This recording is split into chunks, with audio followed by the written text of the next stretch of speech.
In the shadow of family secrets and silent pain, mixing the child of the dead reveals a strange story of loss, jealousy, and the mysterious connection between restless souls.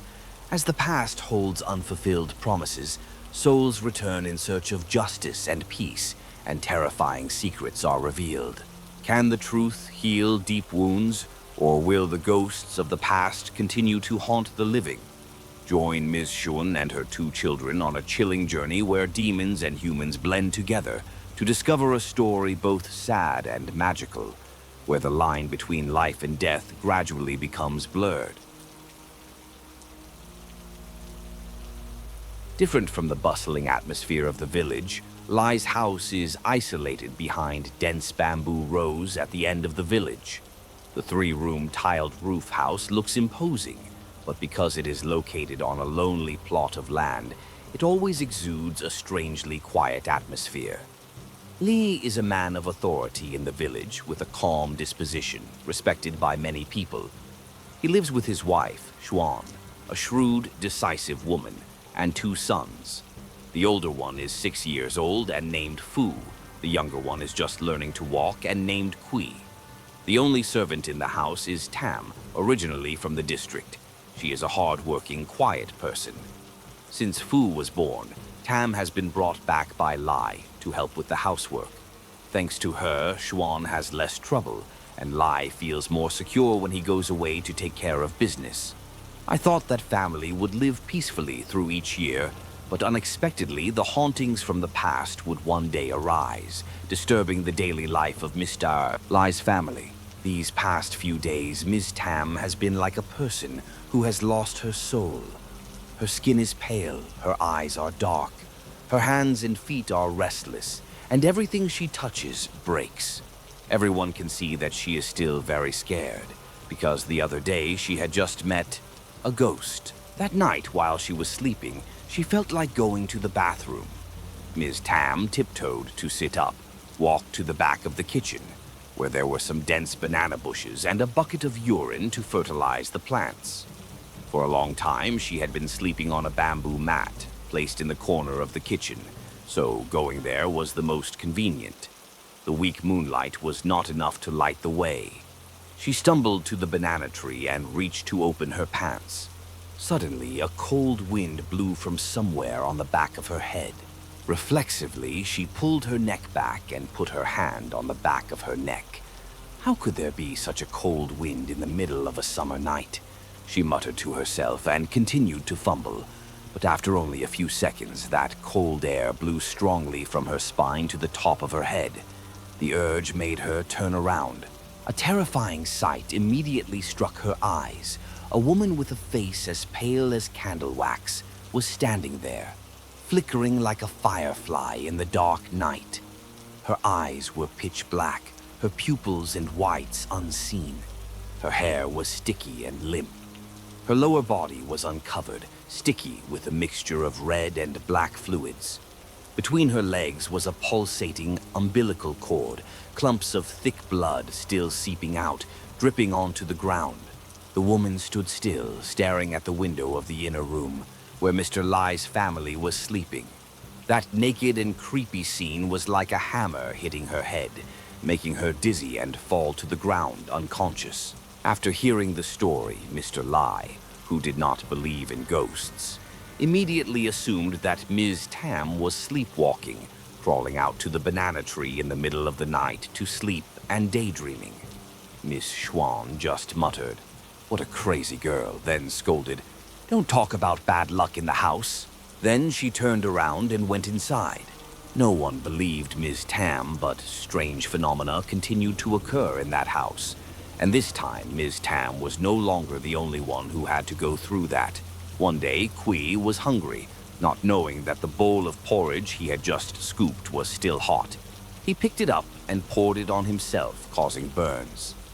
Ms. Zhuan panicked, carried her son to the well to pour water to cool him down, then carefully changed his clothes, then went to the kitchen to scoop another bowl of porridge. But somehow the pot of porridge that Tam had just cooked had gone bad. The pure white rice was now stained with a greenish-brown color, and the sour smell was strong, no different from pig feed. Then one afternoon, after putting Kui to sleep neatly in the hammock hanging in the main house, Xuan went out to the porch to thresh corn with Tam. The two of them were working and chatting happily when they suddenly heard the sound of the hammock swinging and creaking inside the house. Thinking that Fu was pushing the hammock for his younger brother, Xuan called out, telling Fu to go somewhere else to play so he could sleep. But no one answered, and the sound of the hammock swaying became more and more frequent. Xuan was annoyed, grabbed the whip and went into the house, intending to beat Fu. Unexpectedly, there was no one in the house, and the hammock was swinging violently as if someone invisible was pulling it back and forth. In the following days, Ms. Xuan continuously encountered strange and inexplicable phenomena. Miss Tam immediately said, "Ms. Xuan, there must be a ghost in this house. You must find a priest to perform a ceremony to pray for the dead or exorcise the evil spirit so that your family can be at peace." Miss Xuan was still half believing and did not dare to say anything to her husband. Until one day. That day was the anniversary of the death of the two children's grandfather. After finishing everything, her body was tired. Miss Xuan lay down on the bed where Kuai was sleeping and fell asleep. In her dream, she suddenly heard a soft lullaby echoing in the silent house. "God, please love the squash. Although they are different species, they are on the same trellis." The sound was dry, sometimes faint like a faint breath, sometimes clear like the sound of cicadas. Miss Xuan thought that Ms. Tam was lulling Fu to sleep in the kitchen, so she didn't pay any attention, put her arm over her forehead and dozed off. But every now and then the lullaby would resound. The tone was heavy with grief and sadness. It was intermittent, echoing as if coming from a deep, lifeless place. Sometimes it was faint, as if whispering close to her ear. Her sleep was interrupted. Miss Xuan angrily lowered her arm that was resting on her forehead, opened her eyes to see where the strange sound was coming from. Then suddenly her body froze, unable to move. The blood in her body seemed to stop flowing. Her breath was stuck in her chest. Because right in front of her eyes, only a few centimeters away, was the face of a woman covered with dried blood. Her eyes were red and wide, and her cracked lips were twisted in a strange way. A cold breath blew into her face. "God, please have mercy on the squash." Miss Xuan poured all her fear into a piercing scream. The scream tore apart the tranquility of the summer day, and at the same time woke her up from her nightmare. When her consciousness gradually returned, she realized that the surrounding scene was still as peaceful as before. There was still the soft chirping of cicadas, the rustling of leaves in the wind, and Kui was still sleeping next to her with steady breathing. Only that dream was so real, as if it had just happened and not just an imagination, making her mind forever haunted. From that day on, Miss Xuan became calm. She spoke little, her eyes often staring into space as if she was trying to find a long-buried memory. Perhaps deep down she had a hunch that the vengeful spirit that appeared in that dream was the one behind all the strange things in this house. One day, in front of the house, which was full of gravel, Fu sat on the ground, his small hands counting each pebble placed in a torn areca leaf. Each pebble was a loneliness, a resentment that he had silently accumulated since his younger brother, Kuai, was born. One time, Fu tried to feed his younger brother porridge, but the little boy kept struggling to eat it himself, causing the hot porridge to spill all over him, burning him. As a result, Fu was beaten. Another time, he was rocking his younger brother to sleep, but he accidentally lost his balance, causing him to fall to the ground, causing his head to swell, and he was beaten by his mother. On the anniversary of his grandfather's death, the two brothers were assigned to look after each other while their parents took care of the food. While playing, Fu did not know that his younger brother had gone to the neighbor's garden and fallen headfirst into a deep hole in the ground. And this time, his mother took a broom and beat him half to death. Truly, since he had his younger brother, Fu's world no longer had a mother's love. Instead, there was coldness, scolding, and beatings. While sitting sadly, Fu suddenly heard a vague voice, as light as a breath. "Why are you so sad?" Fu raised his face. In front of him was a strange woman, small, a bit thin, with a pale face but very gentle eyes. At first, Fu was hesitant to answer, but the woman just stood there, gently looking at him for a long time. Then the resentment in his heart poured out. "Mom doesn't love you anymore. Mom loves your younger brother more. She only beats you." The woman smiled kindly, but her eyes shone with a distant sadness. With a voice as gentle as a breeze, she comforted, "No, Mom loves you, but Mom forgot." Hearing that, Fu felt his heart lighten somewhat. He looked at her with grateful eyes, his lips smiling slightly. Before leaving, the woman put a fragrant ripe guava in his hand. Fu liked it very much, but he couldn't bear to eat it alone. He ran into the house with the guava in his arms, biting off small pieces and feeding it to his younger sibling. At that moment, Ms. Jun came up from the kitchen. Seeing the scene before her eyes, her face turned pale. She rushed over, snatched the guava from Fu's hand, threw it hard into the yard, then slapped his butt painfully. "Oh my God, you dare to feed me rotten fruit!" Fu was stunned, watching the guava rolling on the ground. Under the fading afternoon sunlight, the guava that had been so sweet and fragrant a moment ago suddenly turned into a lump of slime. The skin cracked open and inside were crawling giant maggots. That afternoon, Kui had a fever. His body was burning hot, his cheeks were red as if on fire. Mr. Lai was not home and Ms. Tam had gone to find a doctor, so Ms. Xuan had to take care of her son herself. She took off the boy's clothes, intending to use a towel to wipe his body to reduce the fever, but was suddenly horrified to see a purple handprint on Kui's butt, as if someone had just slapped him until his flesh was bruised.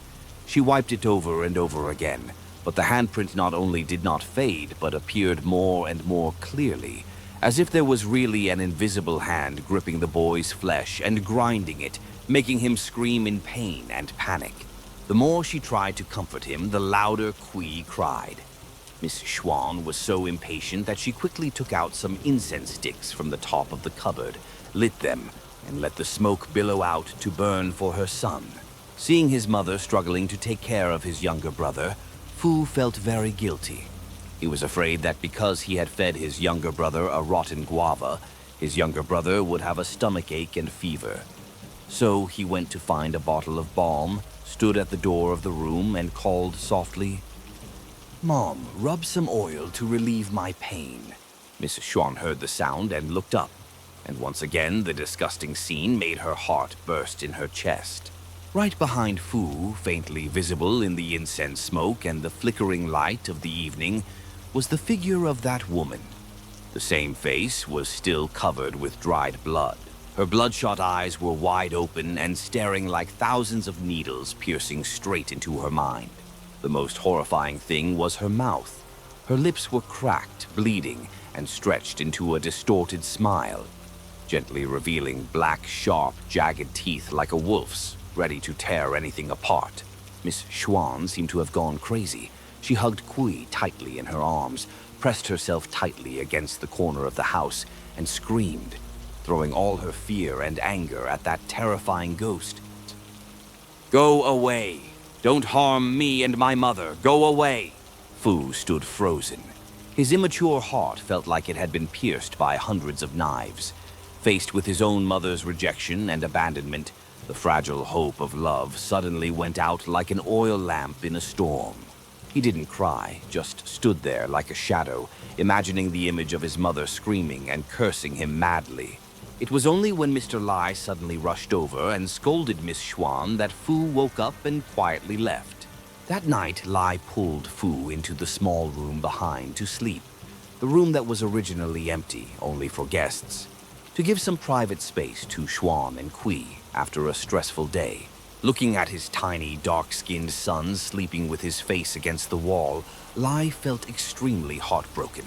He felt sorry for his son, who had to endure so much injustice at such a young age, being beaten and scolded by his mother all day long, while his wife was like a psychotic person, sometimes irritable, sometimes afraid for no reason. Adding to that, Tam, that unreasonable woman who gossiped about ghosts and demons, made his wife even more agitated. Lai's heart was heavy with many mixed thoughts. He felt sorry for his son, tired and confused by the uneasy atmosphere in his own familiar house.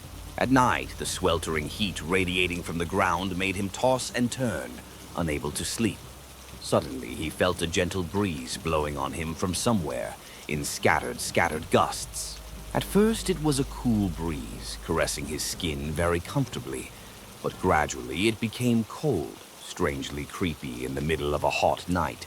Mr. Lai opened his eyes and looked through the curtain under the dim moonlight shining in from the window.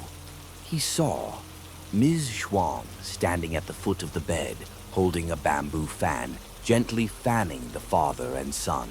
Still angry with his wife for the noise in the afternoon, but not wanting to wake the child, he said in a sulky voice, "My father and I don't feel cool lying down. No need for you to care." Ms. Xuan still stood there, fanning steadily, not responding. The wind grew colder and colder, penetrating deep into the marrow, making Mr. Lai shiver. He became even more irritable.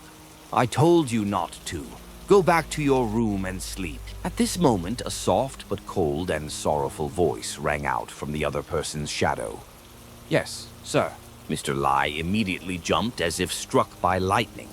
That voice was not Ms. Xuan's, nor was it Ms. Tam's. He quickly opened his eyes wide, craned his neck to look closely. But the woman's shadow standing at the foot of the bed had disappeared at some point, as if she had never existed. He hurriedly lifted the curtain, got out of bed, and ran to his wife and Kui's bedroom to confirm.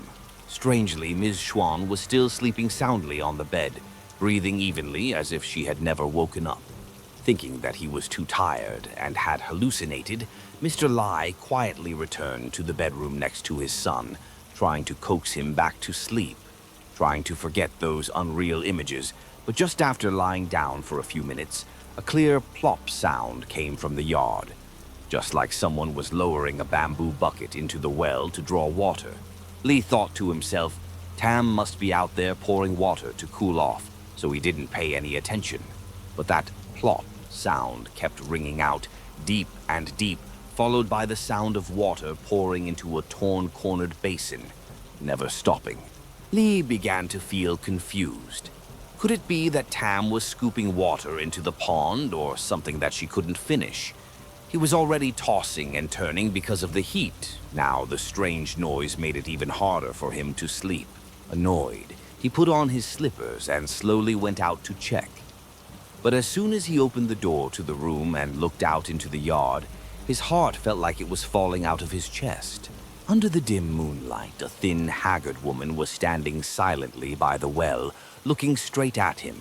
Her face was pale, hazy, and filled with a melancholy and sorrowful sadness. Her eyes were deep, sunken, and soulless, like a bottomless black hole. What scared Mr. Lai to the point of speechlessness was not just her ghostly appearance, but because that woman was Miss Hong, the old servant who had lived and worked in his family, who had died 6 years ago. The story must be told from the time Ms. Xuan was pregnant with her first child. Having been expecting for a long time when he heard the news of the baby, Mr. Lai was extremely happy and extremely careful. To take care of his wife, he brought Ms. Hong back to work as a maid. Ms. Hong was a gentle, simple person, but had a tragic life. Orphaned since childhood, she had worked as a servant everywhere, and had been sexually abused by old Fu Hao. Although she tried to resist, she was still raped by him. Luckily, thanks to the help of some people in the house, she escaped and met Mr. Lai when she was at her wit's end. Since Ms. Hong returned, Ms. Xuan's life had become less difficult. The two were as close as real sisters. But then something unexpected happened. Ms. Hong's belly grew bigger at the same time as Ms. Xuan's. It turned out that after being raped by old Fu Hao, Ms. Hong had become pregnant without knowing it. It was estimated that the two children were only a few weeks apart in age. When Ms. Hong found out, she was extremely confused. But Ms. Xuan did not hesitate for a second. She immediately accepted the child as her own and promised to raise them as her own flesh and blood. Time passed quickly, and when the day of birth was near, Mr. Lai had an urgent matter to attend to and had to leave home. On the way, he also found Ms. Tam, a woman with work experience, to help take care of the mother and child after giving birth. On the way back, it rained heavily, and he and Ms. Tam were stuck. No one expected that on that very night, both Ms. Xuan and Ms. Hong went into labor even though they were not yet full term. In the emergency, they only had time to call a midwife near their house. She chose to deliver Ms. Xuan first, while Ms. Hong had to take care of the baby herself. As a result, Ms. Xuan gave birth smoothly, and the baby was Fu. However, Ms. Hong and her baby daughter did not survive due to difficult labor. When Mr. Lai returned home late at night, he was shocked to see the two cold bodies. He personally took Ms. Hong and her mother to the field to bury them. Since then, every year he and his wife have visited, cleaned the graves, and burned incense for Ms. Hong and her mother very thoughtfully. But no one expected that. 6 years later, the figure of that ill-fated woman would return in a haunting form, carrying the bone-chilling coldness and the distant look of an unliberated soul. From Ms. Hong's seemingly motionless lips, a cold voice softly rang out. "I thank you." That sound echoed eerily, resounding in Mr. Lai's ears, then slowly faded into space along with Ms. Hong's faint figure. In the end, only the deserted well remained, and a bewildered emptiness in his heart. A long night passed. Mr. Lai could not sleep. He still did not dare to believe that he had just met a ghost. But when he heard Miss Tam stirring the fire downstairs, he decided to tell her everything, as a way to relieve his anxiety. "Hey, do you still remember Miss Hong and the girl you met when you first came here?" Hearing the name Hong, Tam's face immediately changed color. How could she forget the image of that woman writhing in agony, covered in blood, but also extremely pitiful? Her face was pale, the veins and blood vessels bulging as if about to explode from the pain. The slimy umbilical cord protruded from between her spread legs, soaked in red blood, and right next to it was a purple baby writhing like a stray cat that had been poisoned. Not stopping there, the bloody figure of Hong once appeared on a bright moonlit night, further imprinting the haunting image in her mind. Seeing Tam stop, her face pale, unable to say a word, Mr. Lai anxiously asked, "Didn't you say there was a female ghost standing watching my house sleep? Was it Hong?" Only then did Sister Tam stammer in reply. "Yes, I didn't have time to finish that day before you and my aunt dismissed it. Actually, the ghost I saw that day looked a lot like Sister Hong, you know." Sister Tam's affirmation was like a thunderclap in Lai's ears. If both of them saw the same ghost, then what he saw last night definitely couldn't be a dream. And the ghost that had been bothering Miss Xuan all this time, it was most likely also Miss Hong. Only, after so many years of silence, what was the reason for Miss Hong's return? Not wanting his wife and children to worry more, Lai told Sister Tam to keep this a secret. When it was completely light, he would go to the next village to find Master Vu, a famous and effective shaman, to ask for a fortune, and if possible ask him to perform a prayer ceremony, hoping to help Miss Hong be liberated.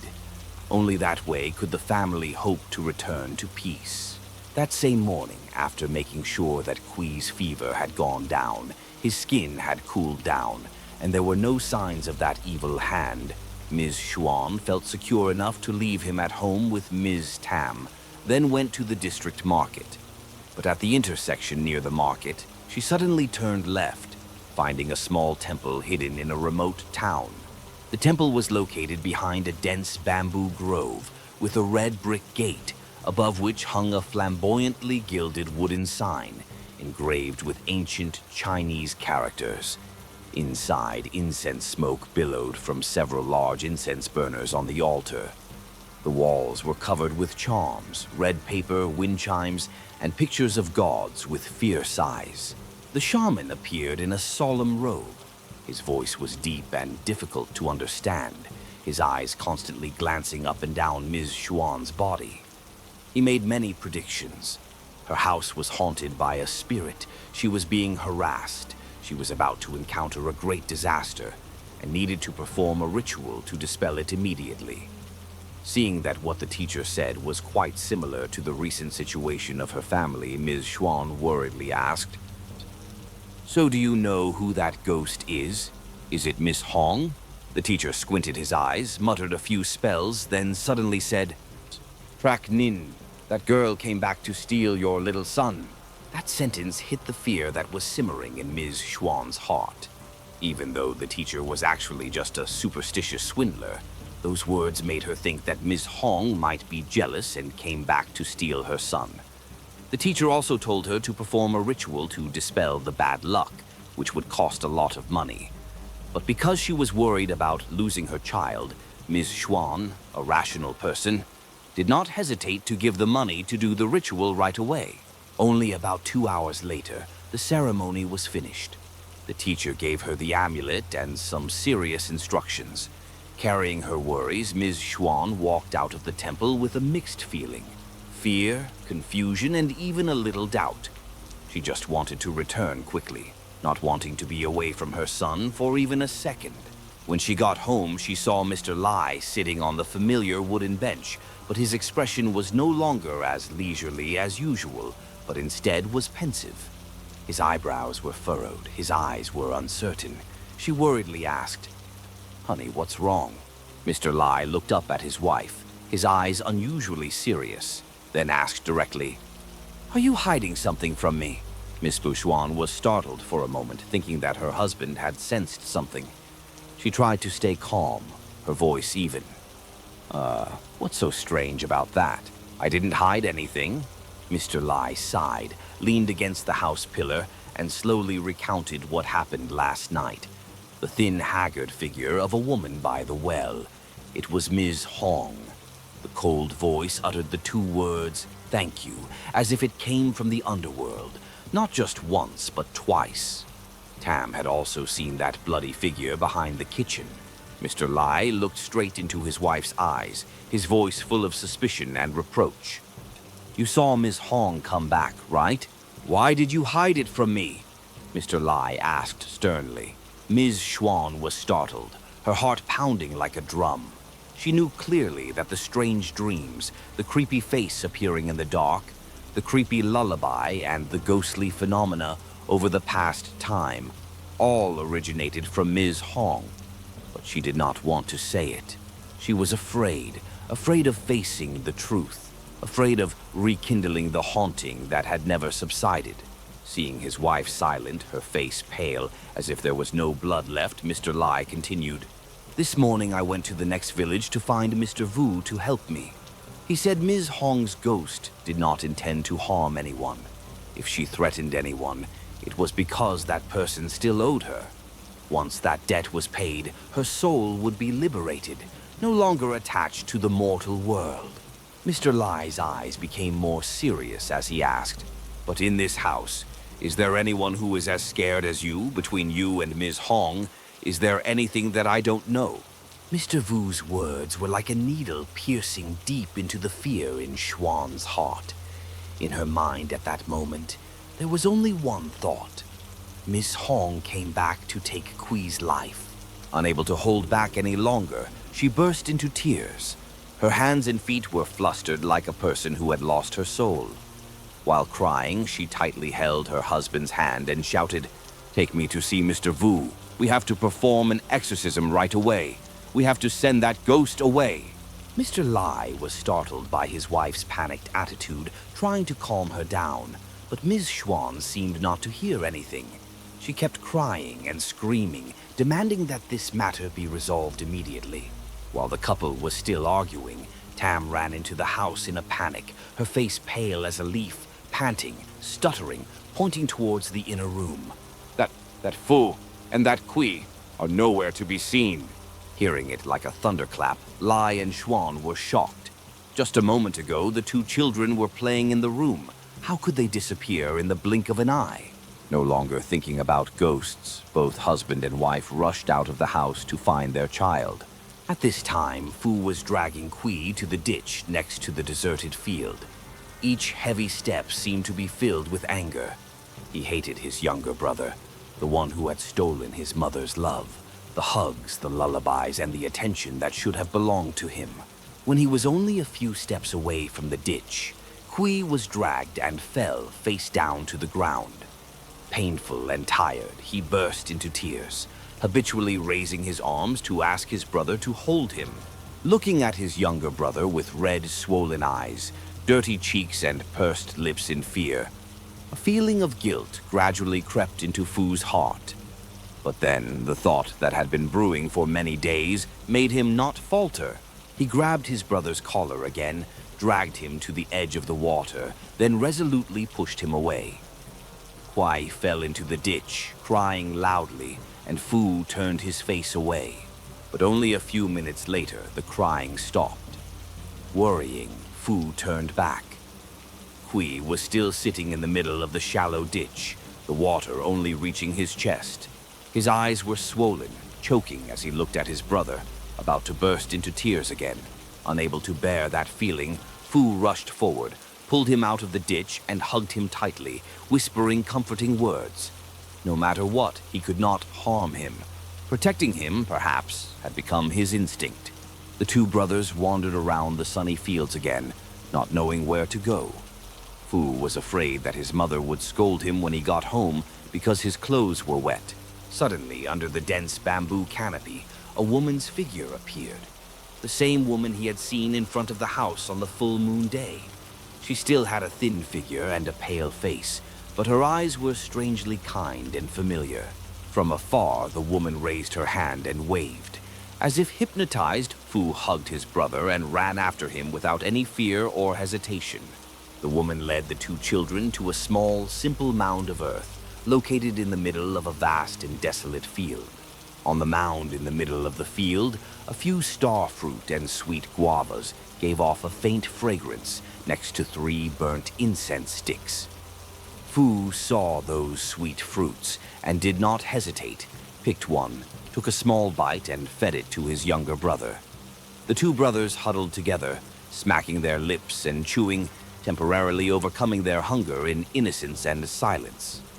The woman who had led the way had disappeared at some point, leaving no trace. At home, Tam was burning incense and praying before the family altar. She mumbled a prayer for the ancestors to bless and guide the two children back. Suddenly, a thunderclap rang out. The sky and earth shook.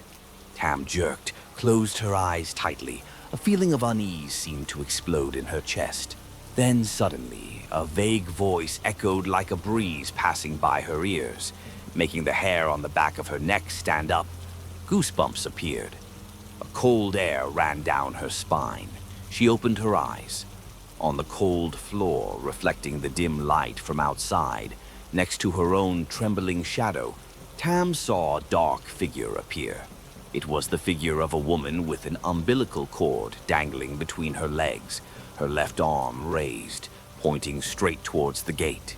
Without hesitation, Tam immediately ran out of the house, heading straight towards the village fields.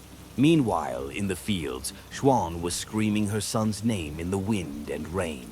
Calling for a long time without receiving any response, she was exhausted and collapsed to the ground. Her two hands gripped the muddy floor tightly, her teeth clenched, her eyes red as if about to bleed. On the ground in front of her, the puddle of rainwater gradually changed color, becoming slimy, tinged with red and black. Exactly like the horrifying scene she had never forgotten. She suddenly remembered the fortune-teller's words from years ago, and fear welled up. Had Hong really returned to take her son away? She raised her face to the sky, gathering all her remaining strength and screaming, "Oh my God! Oh my God! I've lost a child once. How can you bear to take another one away now?" Ms. Xuan fainted in Mr. Lai's arms. He was speechless, not only because of his wife's painful appearance, but also because of her hidden complaints. Which child was lost? Which pain was hidden? Why had Miss Xuan only worried about Kui all this time and never mentioned Fu? The suspicion was like a knife stabbing straight into his heart. At the Donglong intersection, Mr. Lai was carrying his wife on his back when he suddenly saw Miss Tam running across the road leading to the cemetery.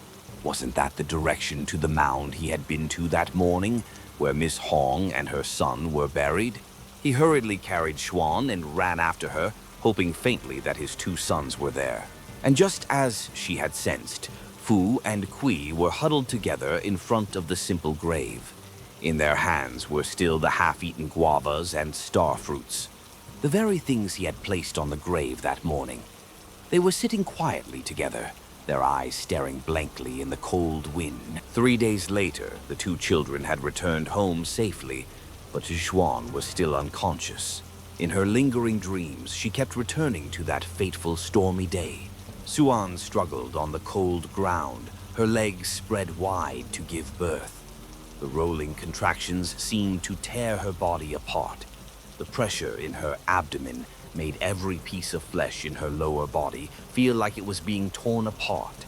Sweat poured out like a shower. Her breathing was intermittent. She strained, screamed, and struggled between life and death. Finally, she gave birth to a baby girl. But the child did not cry. The umbilical cord was wrapped around her neck 3 times. Trapped in the womb for too long, the baby girl suffocated to death right after birth. Miss Xuan only had time to see the small, purple and cold figure lying in the midwife's arms. She screamed in pain, her heart breaking. The tragedy did not stop there. Ms. Hong, who was born at the same time, gave birth to a baby boy. A loud cry rang out, but Ms. Hong did not have time to rejoice. She suffered from severe hemorrhage. The placenta had not yet been delivered, but blood had already flowed out in a red stream. Her body trembled like the last leaf caught in a storm.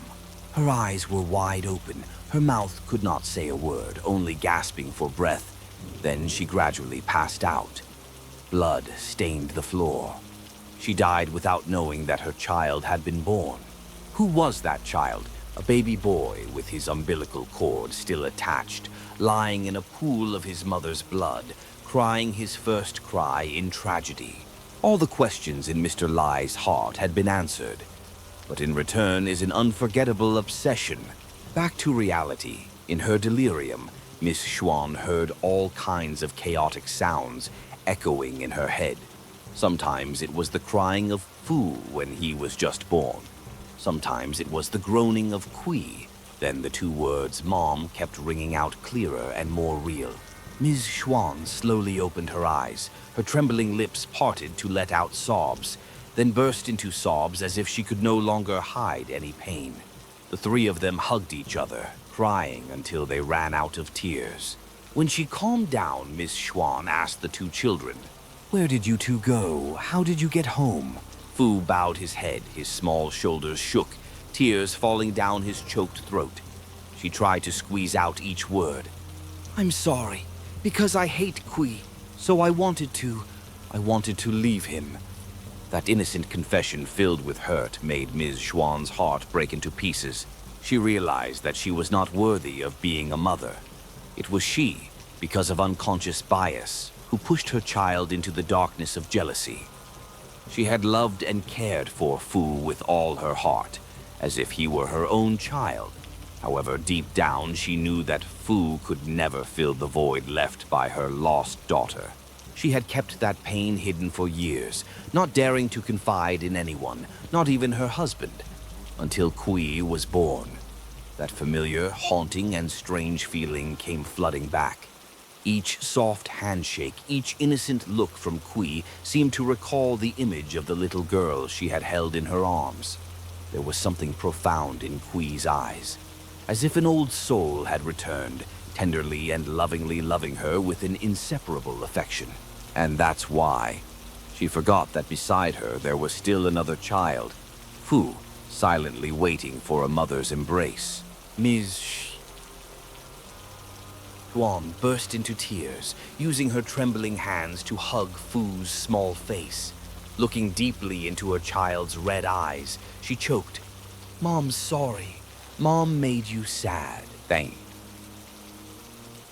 you for taking care of your brother for me." Then she hugged both children tightly, holding them tightly as if afraid they would disappear again. The three of them burst into tears again, as if pouring out all the sadness and torment in their lives. That night, when the two children were fast asleep, the house was immersed in a rare silence. Ms. Xuan decided to tell Mr. Lai the truth. She confessed that Fu was not their biological child, but was actually Ms. Hong's son. The daughter she gave birth to with Mr. Lai died shortly after birth because the umbilical cord was wrapped around her neck. At that time, because she was afraid of the world's gossip and the broken marriage, she switched the two children and begged the midwife to help keep the secret. Not long after, the midwife passed away from a serious illness, taking the secret with her and burying it deep in the ground. She tried to love Fu as her own child, but the unjust death of the little girl and the tormenting regret exhausted her. She could no longer bear the times Ms. Hong appeared, silently demanding justice. She recounted everything in tears, pain mixed with regret. She bowed her head, waiting for Mr. Lai's anger and reproach. But the response was not reproach. Mr. Lai gently placed his hand on his wife's shoulder, looking at her with red eyes, full of pity and understanding. "If only I had known sooner, you wouldn't have had to suffer alone like this. You were so foolish, Xuan." In her husband's warm embrace, Miss Xuan burst into tears. She poured out all her grievances, fears, and regrets from years ago. Mr. Lai hugged her tightly, patting her trembling back. At that moment, all secrets, misunderstandings, and distances seemed to disappear. Early the next morning, the family of four followed the familiar village path to the field. Hidden behind the tall grass was the grave of Ms. Hong and her little child from years ago. The smell of damp soil mixed with the cold wind of the fields made the scene even more desolate. While the Fu and Kui brothers sat on the edge of the field, eating snacks and playing, Ms. Xuan and Mr. Lai arranged fresh flowers and sweet fruits, lit incense, and prayed at the grave. After finishing, Ms. Xuan sat down. Her eyes were blurred with tears, staring at the mound of earth where Ms. Hong and the little girl were buried. Her eyes were filled with regret, like a belated apology to the souls still waiting to rest in peace. Miss Xuan regretted not keeping her promise to Miss Hong. She felt guilty for not taking good care of Fu, and often grumpy and beating him unreasonably. In her heart arose a deep longing for her first daughter, the baby who had died before she could let out her first cry. She was tormented for unconsciously considering Kui as a replacement for her.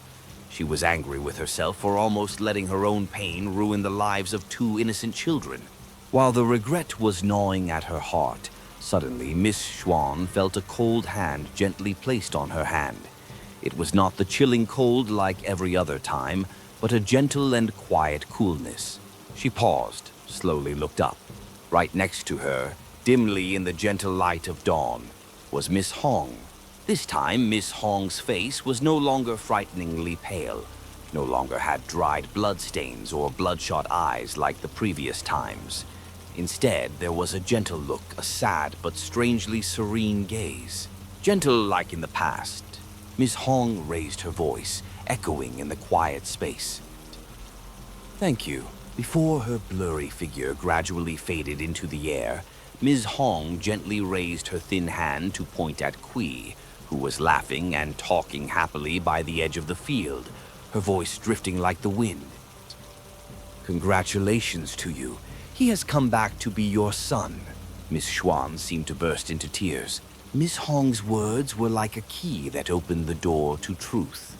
It turned out, Her stillborn daughter from years ago, after years of wandering, had returned, reincarnated in the form of Kui, the child who lived next to her every day.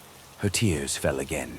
But this time it was no longer because of fear or regret.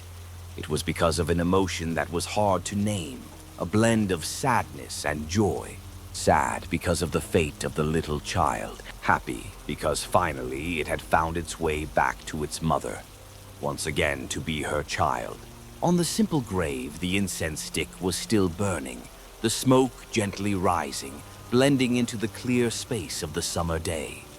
Perhaps the souls here had finally found peace, because the hidden problems had been resolved, and because family love, despite the separation of yin and yang, always existed intact in the hearts of the living.